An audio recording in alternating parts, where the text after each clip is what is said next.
Boa noite a todos. Hoje, 19 de setembro de 2025, estamos iniciando em Curitiba mais um estudo do Livro dos Espíritos. Tudo este promovido e realizado pela Sociedade Espírita Obreiros do Senhor. E aquelas pessoas que nos assistem pelas gravações do YouTube, ela pode entrar lá no nosso site www.obreirodosenhor.org.br. Esse programa ele é transmitido ao vivo, então a pessoa lá vai encontrar o caminho para como conseguir o link, participar conosco ao vivo também às sextas-feiras, às 19 horas, horário Brasil, Brasília. E também no nosso site encontrarão lá também os links dos nossos estudos anteriores.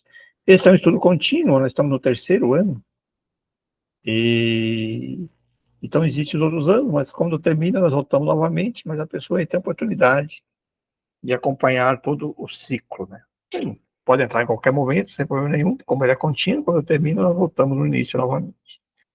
E nós estamos aí no nosso terceiro estudo, e esse estudo, como que eu disse antes, no primeiro estudo lá, no aquele PDF da FEB, né, do Livro dos Espíritos, baixado pela FEB, e aqueles que quiserem acompanhar, se refere ao estudo de hoje, da página 28 a 34. Então, dando continuidade à parte da introdução, que nós estávamos conversando aí na semana passada, aí na retrasada, que está fazendo aquela parte introdutória, onde no início o Kardec falou bastante sobre o início, as questões ligadas, como surgiu o Espiritismo, fez algumas definições, né, da palavra, da alma, até do nome Espiritismo, como surgiu, e também ele relatou ali todo o início do estudo, das divergentes, até chegar nas comunicações provavelmente dita no estágio mais atual, né? E agora, dando continuidade, ele estava falando aí sobre as questões ligadas já mais à parte doutrinária mesmo, né, no capítulo 7. Nós vamos entrar agora aqui, né, nessa dando introdução das definições mais de Deus, como que Deus funciona, né? Então, na 7. Para muita gente, aqui ele estava falando sobre as oposições, né, das pessoas que questionavam sobre o espiritismo, né? Então, para muita gente, a posição das corporações científicas é como se não aprova, pelo menos forte presunção contra o que quer que seja. Não somos os que insurgem contra os sábios, pois não queremos dar aso a que de nós digam que escolceamos. Temos-los,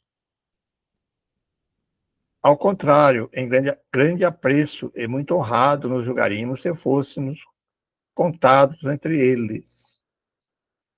Suas opiniões, porém, não podem representar em todas as circunstâncias uma sentença irrevogável.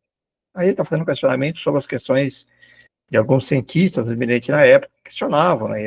E aqui ele vai explanando bem sobre essa questão aí, né? Desde que a ciência sai da observação material dos fatos, tratando de os apreciar, explicar, o campo aberto, o campo está aberto às conjecturas, às conjecturas. Cada um arquiteta o seu sistemazinho disposto a sustentá-lo com fervor para fazê-lo prevalecer.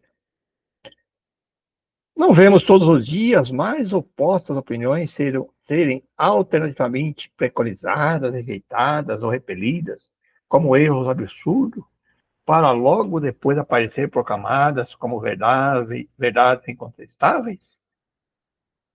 Os fatos, eis o verdadeiro critério do nosso juízo. O argumento, sem réplica. Na ausência dos fatos, a dúvida justifica no homem ponderado. Isso hoje nós vemos na atualidade, né? Muitas questões aí que algumas linhas.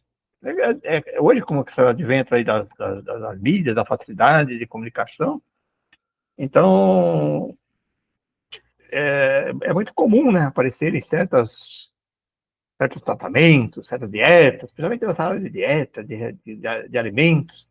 Aí, na época, é o vilão, na outra já vira como o Salvador, e assim vai, né? Na época da pandemia, principalmente da Covid-19, era muito isso. Entravam com as ideias e hoje estão comprovando que muito aquilo que aqueles que preconizavam aquilo estava errado, né? Muitas coisas foram mudando.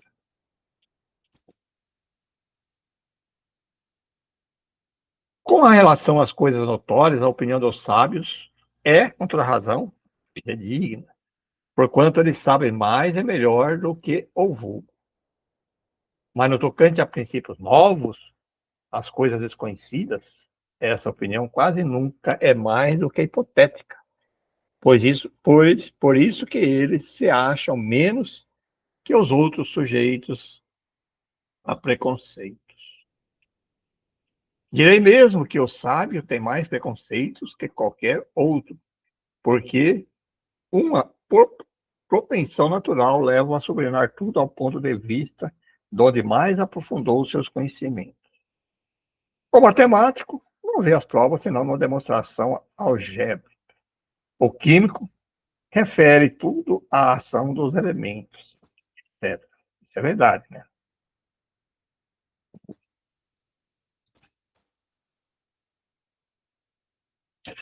Aquele que se fez um especialista prende a todas as suas ideias à especialidade que adotou.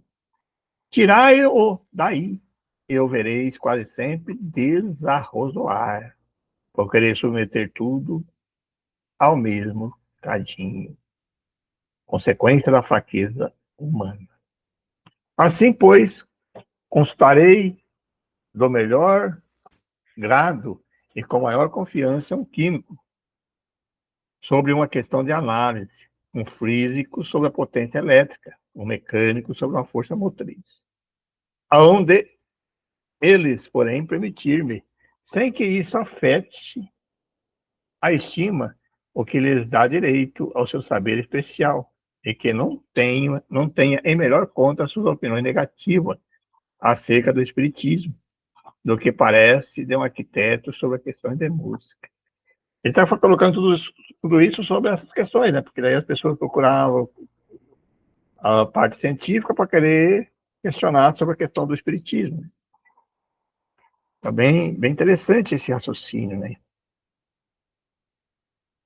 As ciências ordinárias assentam nas propriedades da matéria, que se pode experimentar e manipular livremente.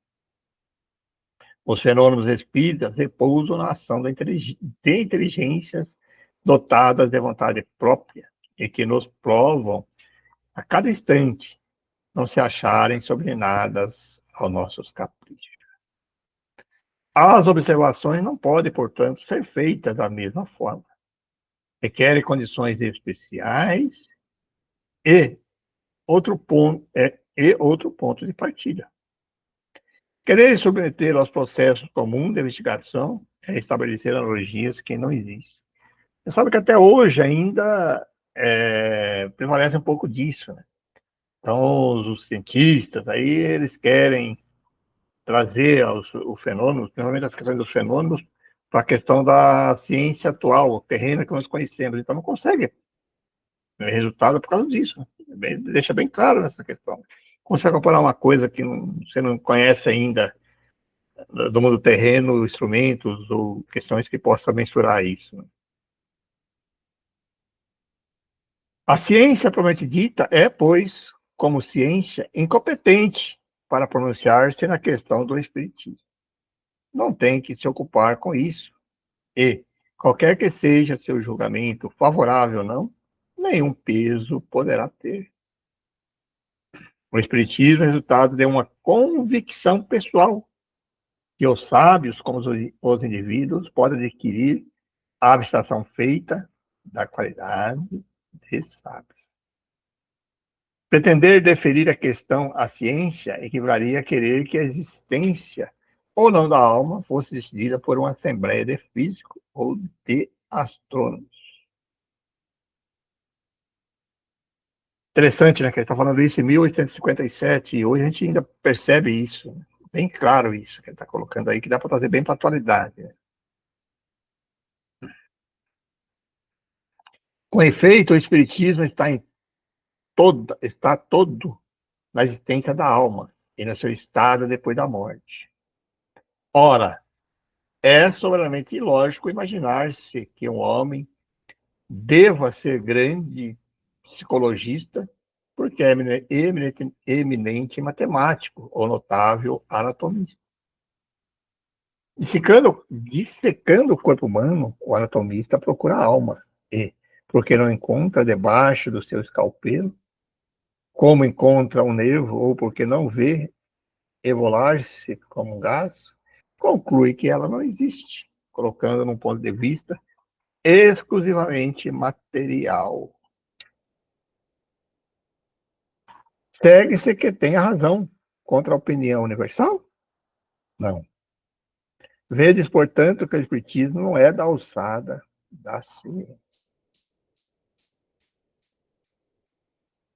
Quando as crenças espíritas se houverem vulgarizado, quando estiverem aceitas pelas massas humanas, e a julgar pela rapidez com que se propagam, esse tempo não vem longe, com elas se dará o que tem acontecido a todas as ideias novas que hão encontrado oposição.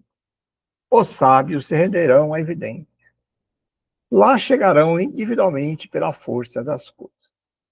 Até então será intempestível desviá-los de seus trabalhos especiais, para obrigá-los a se ocuparem com um assunto estranho, que não lhes está nem nas atribuições, nem no programa.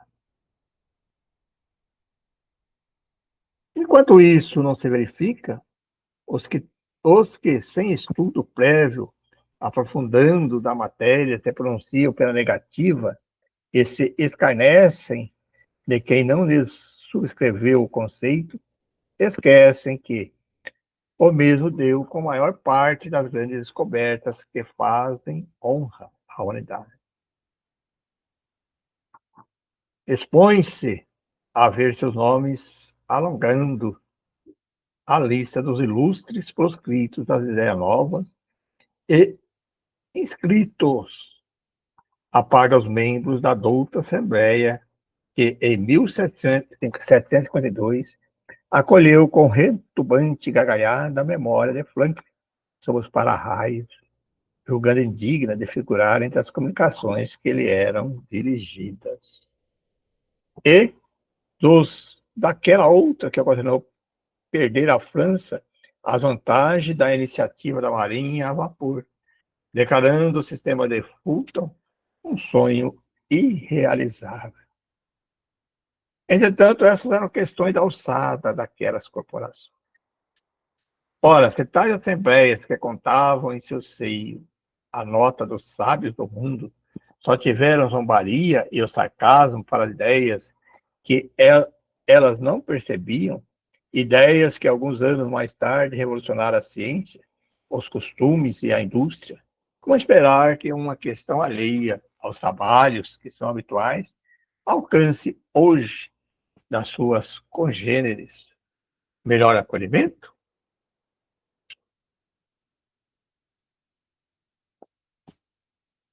Esses erros de alguns homens eminentes, conquanto deploráveis para a memória deles, não lhes diminuem os méritos dos títulos que obtiveram e que com eles conquistaram a nossa estima. Mas será preciso a posse de um diploma oficial para se ter bom senso? Dar-se-á que fora das cátedras acadêmicas só se encontre tolos e imbecis?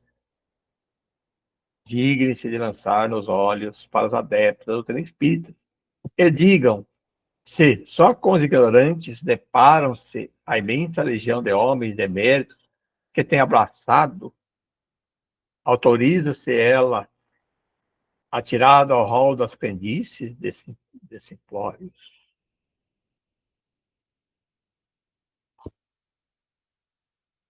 O caráter e o saber desses homens dão peso a esta proposição, pois que eles afirmam forçoso é reconhecer que alguma coisa há.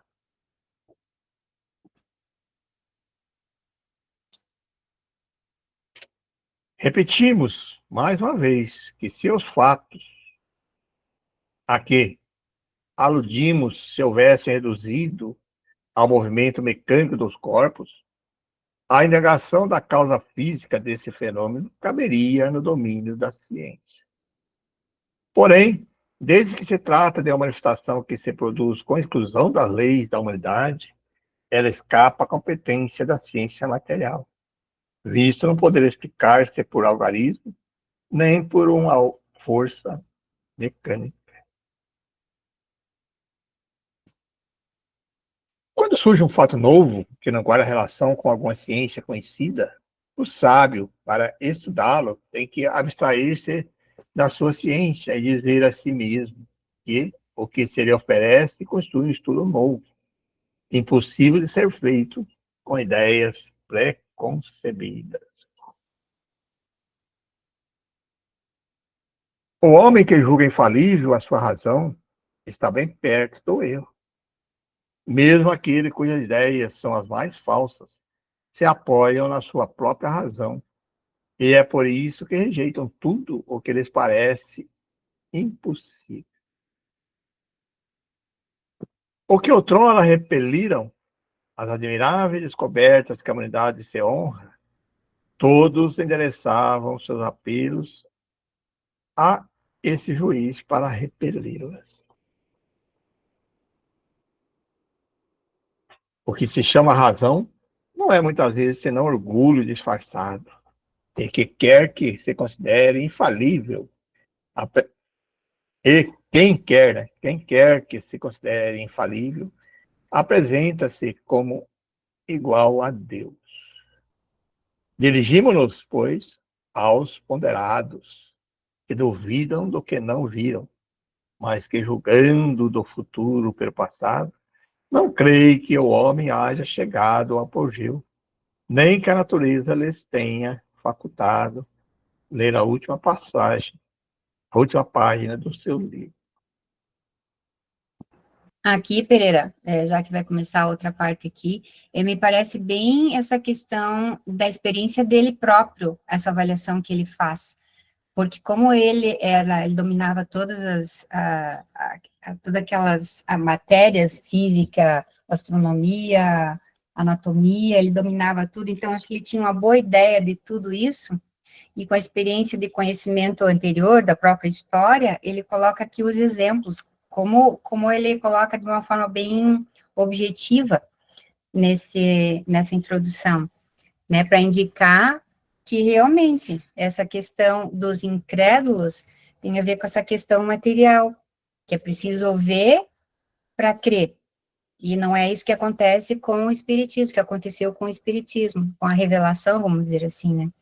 E que todas aquelas situações que ele citou, aqueles exemplos que ele citou, de ciências diferentes, com descobertas mais específicas de cada ciência, uma descoberta específica de cada ciência, que acabou havendo incrédulos na época, e depois acabou se revelando a questão, né, que realmente era verdade. Então, eu acho interessante a colocação dele aqui, né, os exemplos que ele dá, pela sua própria experiência, dele mesmo, né, de estudo, eu vejo.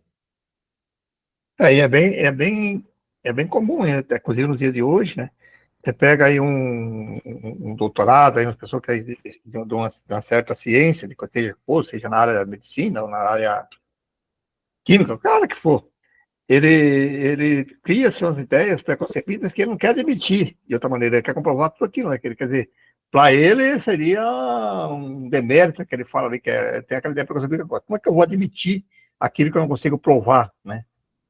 Então é isso que eu estou dizendo. Você falou bem correto. O Kardec, ele era Que naquela época, os considerados mestres, professores, não é que nem hoje, que era especialista, né? Cada um faz uma área. Uma pessoa, para se considerar mestre, ele tinha que ter conhecimento de várias áreas, né? Então não existia lá um professor de química, você percebe que ele era estudioso, lá veio da Suíça, então ele conhecia, estudou em várias áreas, ele conhecia muitas questões da ciência. Então ele fala, que você colocou muito bem, ele fala com propriedade daquilo que ele conhecia, né? Então, tanto é que foi isso, quando ele começou a colocar, ele tentou no começo, nos primeiros estudos que nós tivemos lá, ele deixa bem esse argumento, ele tentou tudo mostrando pelo lado da ciência. Aí quando chegou um fato novo, que era o caso da inteligência, aí falou, opa, aí já é outra coisa, aí merece outra maneira de estudar, porque se você for cair no nada comprovaria, então ele vai ficar teimando, querendo buscar argumento em cima do que ele sabia, falou, não, aí merece um outro estudo diferente. Bacana isso, né? Para a gente entender, até quando a gente está estudando o espiritismo, a gente tem que tirar um pouco as nossas ideias preconcebidas. Inclusive as nossas ideias preconcebidas com as religiões que nós somos criados, né? A gente foi criado lá com a igreja católica, protestante, sei lá qual religião. Se você quer estudar espiritismo trazendo essa ideia preconcebida e não quer abrir a mente, é complicado, né? Tem que começar a tirar um pouquinho essas ideias para ver as coisas de maneira diferente. O item 8º. Olha o que ele vai colocando aqui, ó. Acrescentemos que o estudo de uma doutrina qual a doutrina espírita, que nos lança de súbito, ó, numa ordem de coisa tão nova, quão grande, só pode ser feita com utilidade por homens sérios, perseverantes, livres de prevenções e animados de firme e sincera vontade de chegar ao resultado. Não sabemos como dar esses qualificativos aos que julgam a priori, levianamente, sem tudo ter visto. Quem não imprime aos seus estudos a continuidade, a regularidade e o recolhimento indispensáveis. Olha o que ele está colocando aí, né? Nós estamos gostando de estudar espiritismo.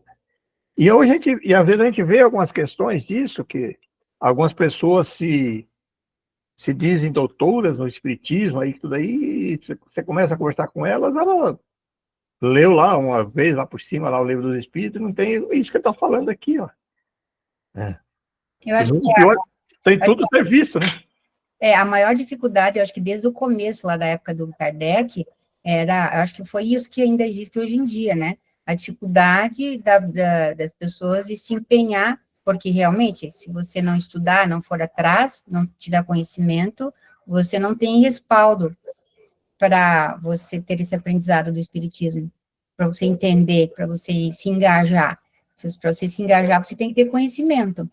Senão você fica na superficialidade, e aí vai ficar sem sentido, né? Você só vai ter certeza do que realmente é o objetivo do espiritismo se você se engajar. Acho que a maior dificuldade é que realmente as pessoas não têm essa vontade.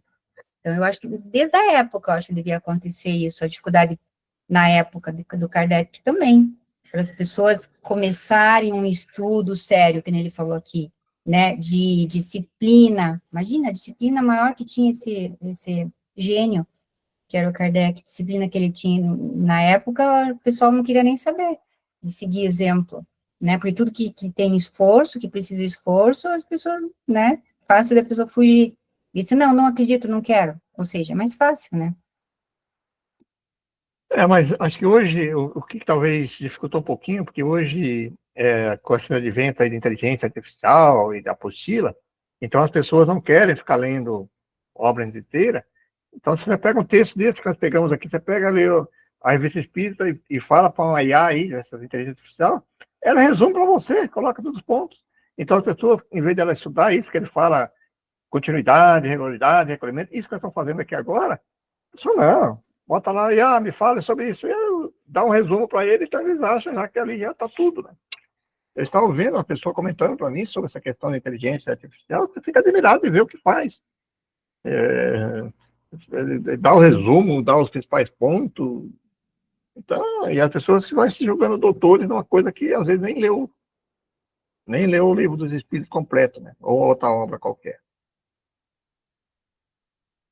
Ainda menos saberemos dá-los a alguns que, para não decaírem da reputação de homens, de espíritos, se afadigam por achar um lado burlesco nas coisas mais verdadeiras, ou tidas como tais por pessoas cujo saber, caráter e convicções lhes dão direito à consideração de quem quer que se preze de bem educado. Abstenha-se, portanto, os que entendem não ser dignos de sua atenção aos fatos. Ninguém pensa em desviolentar a crença.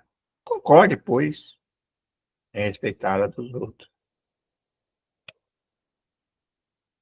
O que caracteriza um estudo sério, repete de novo aqui que ele falou anteriormente lá, o que caracteriza um estudo sério é a continuidade que se lhe dá.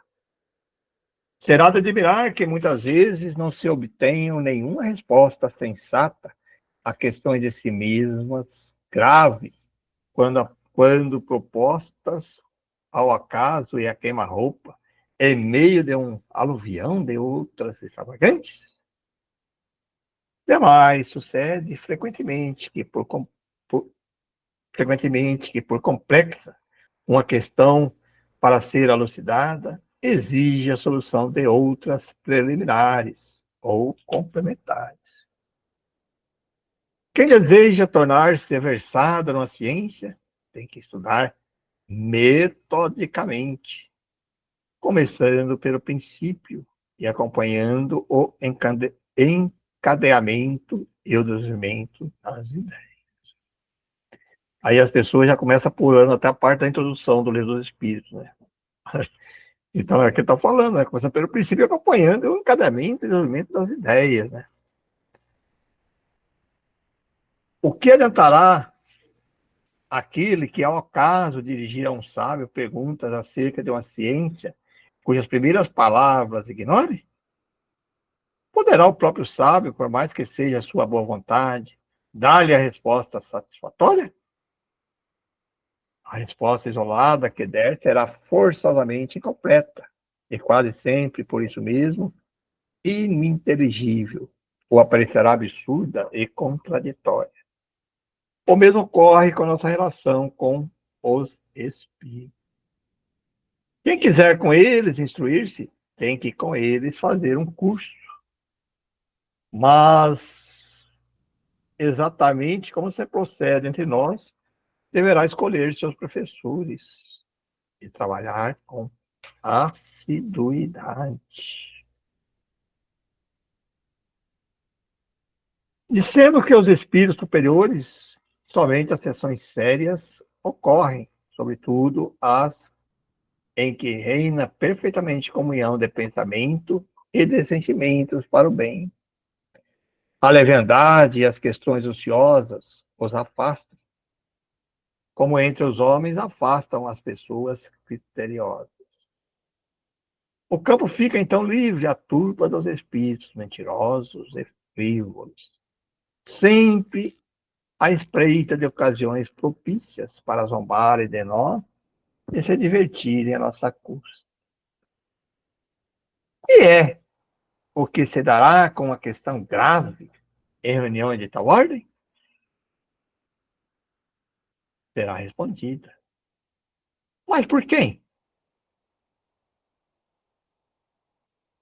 Acontece como que você dá um bando de doidivanas que estejam a divertir-se. Propusesseis estas questões. Que é a alma? Que é a morte? E outras tão recreativas quanto essas. Se queres respostas sisudas, haveis de comportar-vos com toda a sisudez na mais ampla acepção do termo, e de preencher todas as condições reclamadas. Só assim obtereis grandes coisas. Sede, além do mais, laboriosos e perseverantes nos vossos estudos, sem que os espíritos superiores vos abandonarão, como faz o professor com os discípulos negligentes.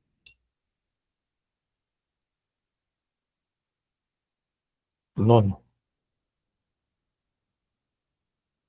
O movimento dos objetos é um fato incontestável.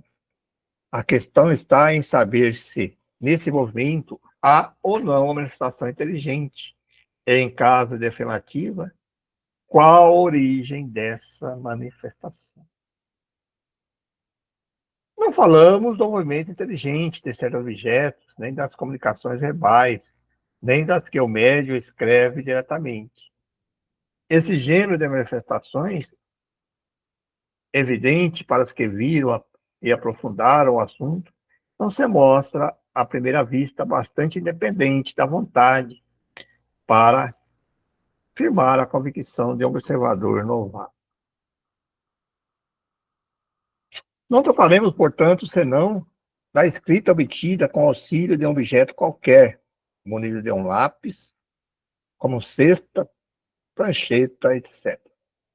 A maneira pela qual os dedos do médium repousam sobre os objetos desafia, como atrás dissemos, as mais consumadas destrezas de sua parte, no intervir de qualquer modo no traçar das letras. Não admitamos que há alguém dotado de maravilhosa habilidade, seja isso possível, e que esse alguém consiga iludir o olhar do observador. Como explicar a natureza das respostas quando se apresentam fora do quadro das ideias e conhecimento dos médios? E note-se que não se trata de respostas monossilábicas, né? Porém, muitas vezes, de numerosas páginas, escritas com admirável rapidez, quer espontaneamente, quer sobre determinado assunto. De sob os dedos do médio, menos versados em literatura, surge de quando em quando poesias de impecável sublimidade e pureza, que os melhores poetas humanos não se dignariam de subscrever.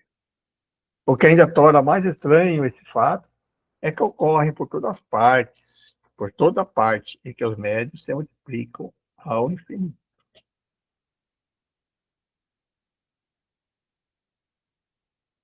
São eles reais ou não? Para essa pergunta só temos a resposta. Vede e observai. Não nos faltará ocasião de fazê-los, mas, sobretudo, observai repetidamente, por longo tempo, e de acordo com as condições exigidas. Quem responde a essa evidência? Quem responde a essa evidência os antagonistas? As vítimas do charlatanismo, o joguete da ilusão. Diremos, primeiramente, que a palavra charlatanismo não cabe onde não há proveito. Os charlatões não fazem grátis o seu ofício. Seria, quando muito, uma mistificação.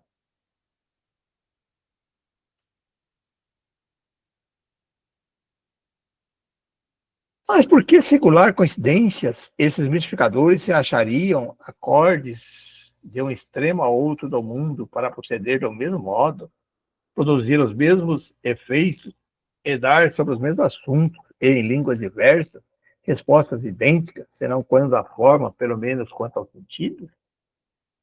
Como compreender-se que com as pessoas austeras, honradas, instruídas, se exprestasses a tais manejos?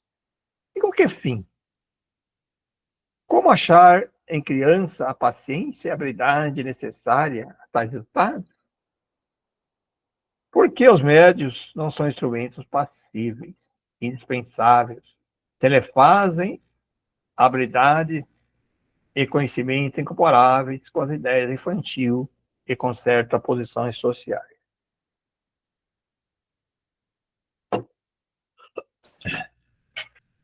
É interessante isso, porque o que ele está falando assim, a gente trabalha já há muitos anos aí, trabalhando já aí há 15 anos aí, trabalhando no grupo de formações de média e trabalhando sempre em mais que um grupo mediúnico. Então, isso que ele fala, assim, e é comum, às vezes, as pessoas, até a mesma pessoa que está escrevendo, às vezes, a psicografia, ela não acreditar que seja um espírito, que é dela, né? Mas você veja bem, normalmente, quase sempre é escuro, o ambiente está ali com meia luz, bem pouquinha, um papel, e a pessoa escreve corretamente ali, digita o texto ali, muitas vezes bonito.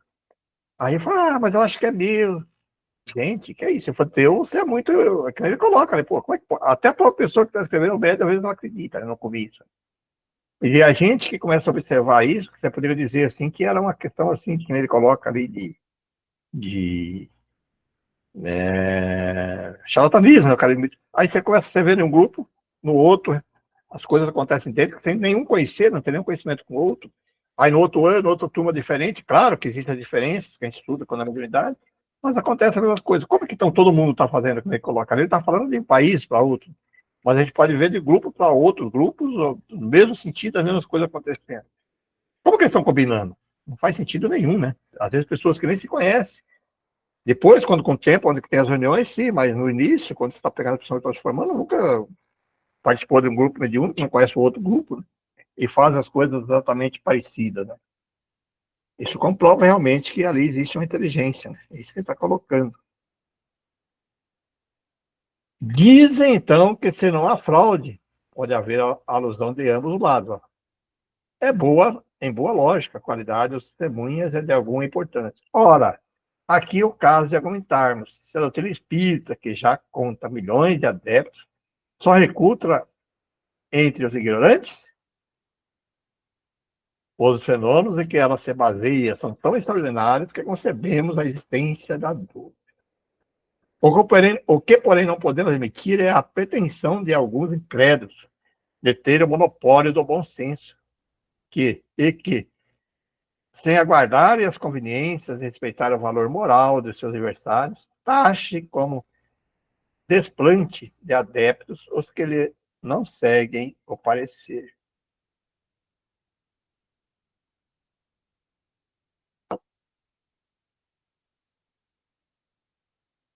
Aos olhos de qualquer pessoa judiciosa, a opinião dos que, esclarecidos, observaram durante muito tempo, estudaram e meditaram a coisa, constituirá sempre, quando não uma prova, uma presunção, no mínimo, a seu favor, visto ter logrado proceder à atenção dos homens respeitáveis, que não tinham interesse algum em propagar erros, nem tempo a perder com futilidades. Então, aqui nós terminamos esse estudo hoje. Vamos abrir aqui para os questionamentos. Aqueles que gostam de ver lá no PDF, eu estou colocando no PDF, no livro é claro que é diferente, mas no livro, no PDF da Federação Espírita, baixado lá, vai estar na página 28 a 34, esse estudo de hoje. Então, a partir de agora, está aberto aí aos questionamentos, né? Quem quiser comentar, está liberado agora.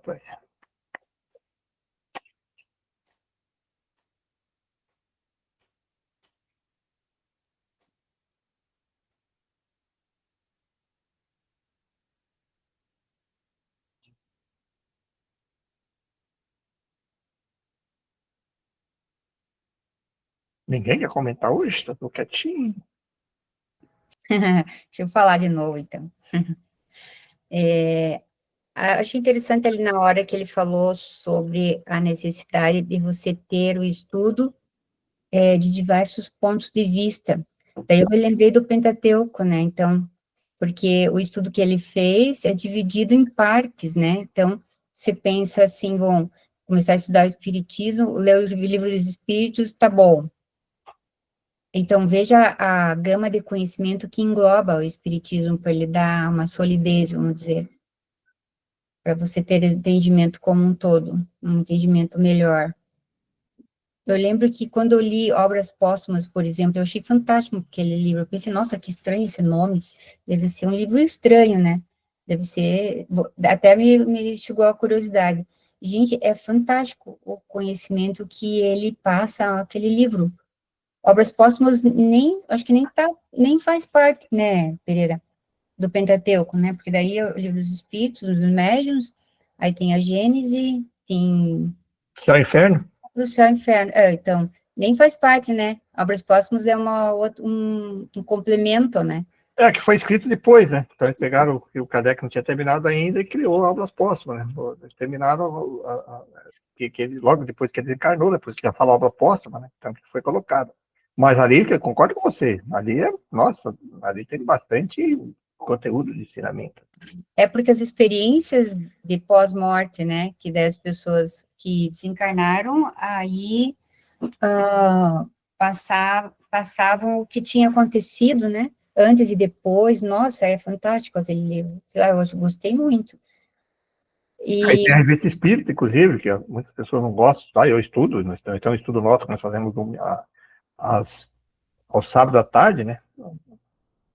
E fantástico. A gente espírita, muita gente, mas nossa, ali ele fala do laboratório do mundo invisível. Né?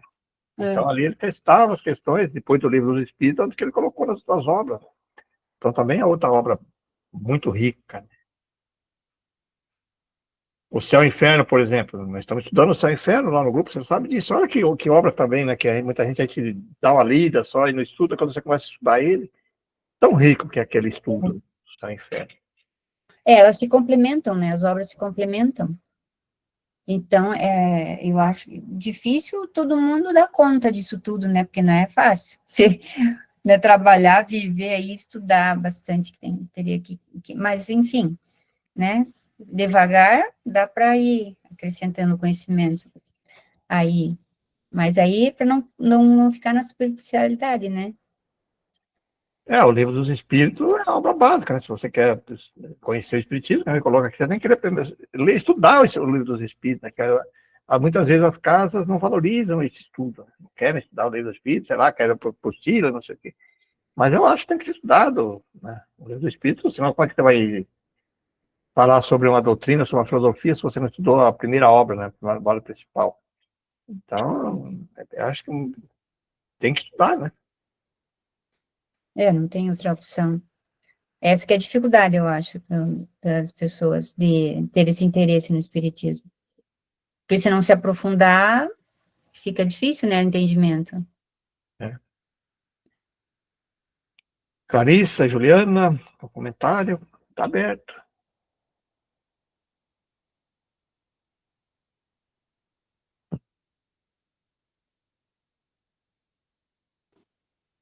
Oi, deixa eu falar aqui, né? Como eu tô começando agora, né? Mas, assim, eu acho, assim, que esse estudo contínuo, ele é bem importante, assim, sabe? Eu acho que quando eu comecei, assim, eu comecei a entender um pouquinho, sabe? Um pouquinho, né? Melhor, e parece que vai se abrindo, a gente vai tendo um outro entendimento diferente de tudo, né? E a gente não pode parar mesmo. Acho que se a gente às vezes faz parte de um grupo, seja mediúnico, seja, né, dentro de uma casa espírita, eu acho que o mínimo que a gente tem que fazer mesmo é começar a fazer os estudos e seguir continuamente, ininterruptamente. Eu concordo plenamente com isso. Juliana, você está começando hoje? Tem alguma... Olá, sim, hoje é a primeira vez. Eu concordo com a Ana e com a Clarissa, né? Nós precisamos desconstruir os conceitos que nós tivemos a vida toda para reconstruir de uma forma diferente. Eu não acredito que o que nós pensamos esteja absolutamente errado, mas nós ainda não sabemos o lugar certo de cada pensamento e de cada... a sequência lógica das coisas. Nós, muitas vezes, conseguimos entender, mas não sabemos a lógica. Né? E Kardec, através dos livros dele, principalmente do Evangelho, do Livro dos Espíritos, vem trazer para a gente o que nós podemos, o que nós já temos chance, condições de entender, né? Então, assim, é necessário, sim, irmos construindo essas camadas de conhecimento e aprofundando cada vez mais. E é só com a repetição, né, que a gente vai aprendendo, né, porque falando aqui agora, que eu falei porque é o terceiro ano que nós estamos estudando, estudando dessa maneira aqui, nesse grupo aqui, né, desse estilo de E cada vez que estou estudando, que nem hoje estou estudando aqui, eu vou aprendendo diferente, algumas coisas eu vou aprendendo a mais, cada vez mais vai solidificando os conhecimentos, né? Porque às vezes nós somos tão, você colocou, a gente é muito, vamos dizer, traz todos aqueles conceitos das nossas experiências familiar, de religiosa, que a maioria não veio da casa espírita. Então, para você desconstruir tudo isso, como você falou, você mudar o pensamento, vai algum tempo. Tem que ir repetindo, até você formar uma ideia mais clara, mais objetiva, né? Esse eu acho que é o objetivo mesmo. Tem que estudar isso, eu estou falando que de estudo contínuo, assim, mas antes já estudava, sempre estudei, né? Estudei todas essas obras, aí há 15, 20 anos que a gente está estudando, e cada vez eu sei que quase não sei nada, né? Pouco sei, né? Quer dizer assim, eu sei que não sei ainda, e tem tantas coisas que a gente tem que aprender, né? Por isso eu acho tão rica essa filosofia, essa doutrina espírita. É claro, cada um vai ter um viés do lado dele, né? Até da evolução dele. Um mais para o sentido religioso, outro mais para o sentido do fenômeno. Ele coloca no início do estudo, né? Então, mas o importante é esse aspecto da nossa melhoria moral, né? Que vai trazendo.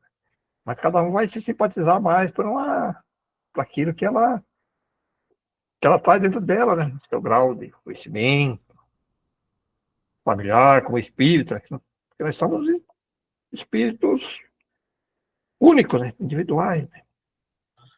Bacana. Todos os assuntos, eles estão interligados, e cada vez que nós estudamos, ainda que seja o mesmo assunto depois de um tempo, nós temos uma visão diferente, porque agora nós temos mais elementos para enriquecer o nosso conhecimento. Então, sempre é importante voltarmos para ir enriquecendo mais, fazendo conexão de um assunto com o outro, né? E vamos entendendo o porquê das coisas.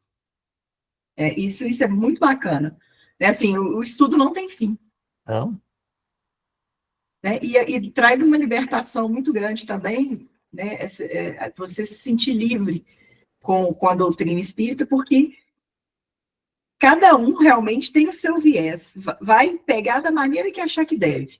Se quer ir mais para o lado da filosofia, mais para o lado da religião, mais para o lado da ciência, não importa qual que é o lado, a questão é que é possível avançar qualquer que seja a escolha do indivíduo. Não precisa seguir normas ou dogmas pré-estabelecidos, né? Isso é muito legal.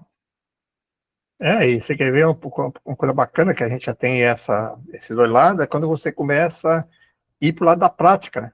Por isso que a gente fala sempre que a pessoa estuda a mediunidade, está dentro do grupo mediúnico, então aí quando você começa a observar as comunicações, tudo ali, você tem a parte, conhece tudo isso que nós estamos falando aqui, nossa, é fantástico isso. Você juntar a parte prática da observação da prática com a teoria, né? E aí, por isso que é sempre, dizemos assim, nós temos alguns procedimentos que as pessoas, para entrar no grupo mediúnico, ela tem que ter o mínimo de conhecimento doutrinário, né? Porque senão fica difícil, né? Você entender o fenômeno se você não conhece nada, como é que funciona a parte teórica, né? E aí você vai juntando a teoria com a prática, é fantástico. Sim, muito bacana.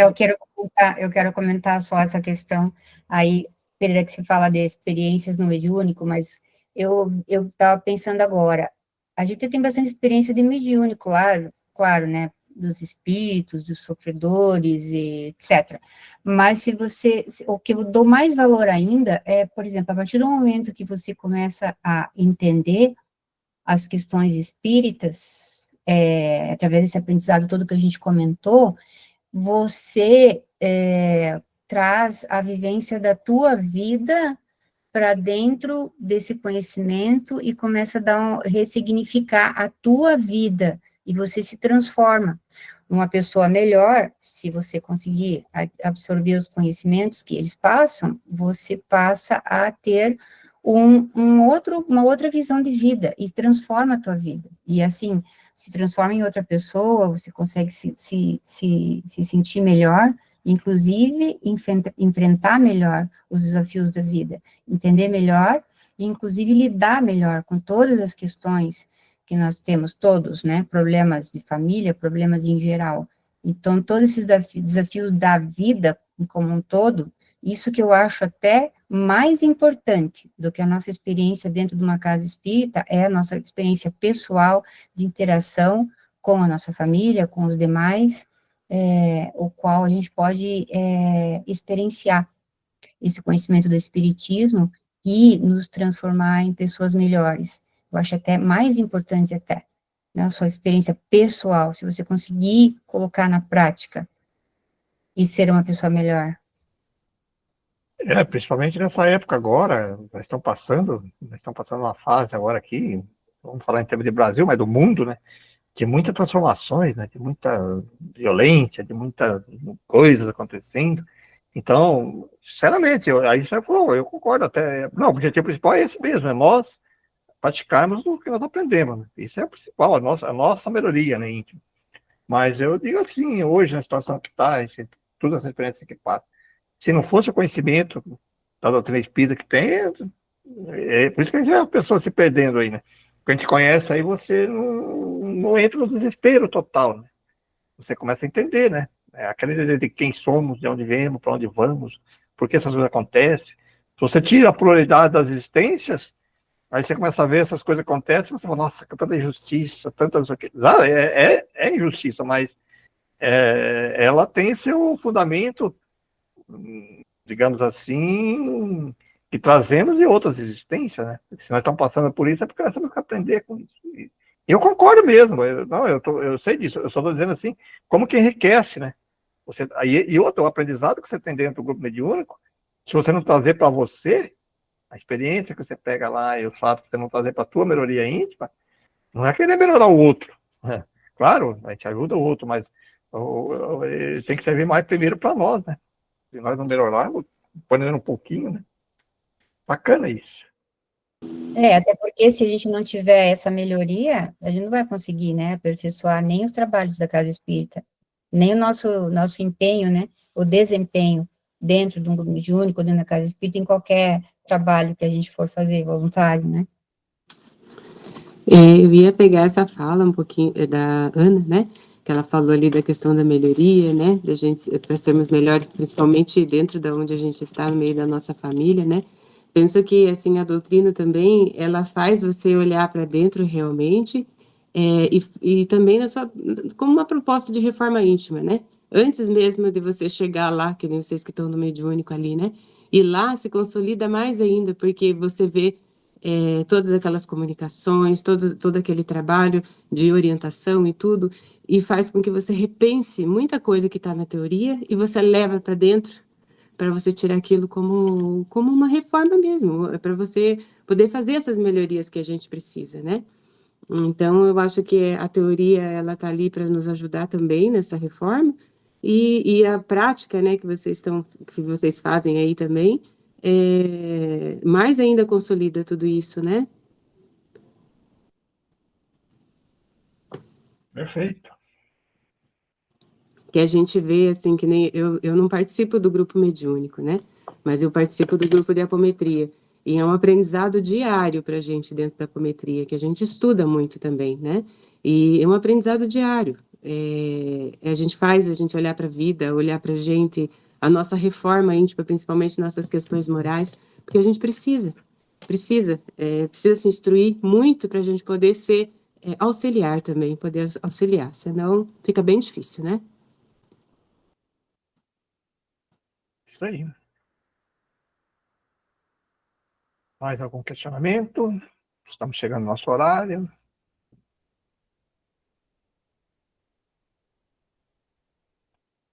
Se ninguém tiver mais nenhum questionamento, no próximo estudo nós daremos continuidade aí, que essa parte da introdução, né? Quem que vai fazer a nossa prece de encerramento?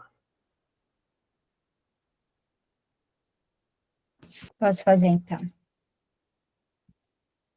Então, vamos nos concentrar um pouquinho, acalmar agora os nossos pensamentos, focar os nossos sentimentos em todo esse esforço de aprendizado, de disciplina, de dedicação a essa doutrina tão maravilhosa que nos traz todo esse conhecimento, que nada mais é como uma luz em nosso caminho. Então, agradecendo a todas essas oportunidades de estudo que nós estamos tendo nesse nosso caminho, a esse estudo, o qual nós estamos agora nos empenhando, agradecendo toda a espiritualidade que nos acompanha nesse estudo, nos intuindo, nos auxiliando, nos protegendo, e que possamos estar cada vez mais estimulados a continuar, não só dedicados a esse estudo, mas também na nossa melhoria íntima, para que possamos ser cada vez melhores por nós e também para aqueles os quais nós podemos alcançar, como luz, como auxílio, como amparo, e assim servir cada vez melhor. Que assim seja. Que assim seja. Então, Assim seja. Boa noite, boa pessoal. noite a todos.